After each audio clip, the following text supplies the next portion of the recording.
Yo, what's up guys, welcome back to the channel, and today let me show you how to read and understand Upstart's loan offer details. Alright, so before accepting an Upstart loan, it's essential to carefully review the loan offer details, just to ensure that it fits your financial needs. So here's how to do that. Now the first thing you got to note is loan amounts and origination fees.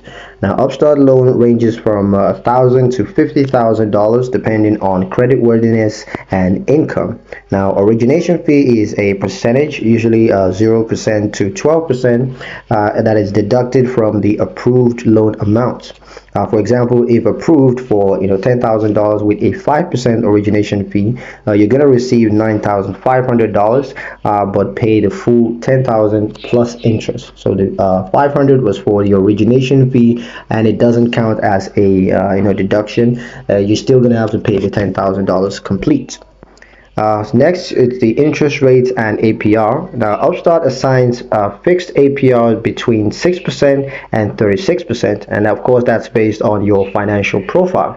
You got to compare the APR with other lenders to ensure that you're getting the best deal from Upstart.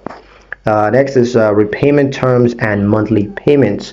Now, loan terms are typically between 3 to 5 years, and you can review the monthly payment amounts and ensure that this fits within your budget.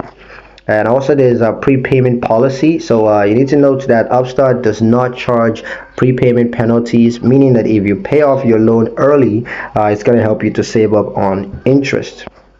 And also there is the total loan cost.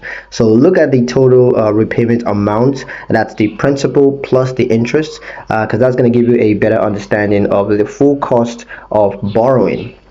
So yeah, that's pretty much it on the video, guys. Hope you liked it. Hope you found the information here useful enough. If you did, like the video, comment down below, let me know what you thought. Share the video with your friends and subscribe to the channel if you haven't done so already, and I'll see you guys in the next one.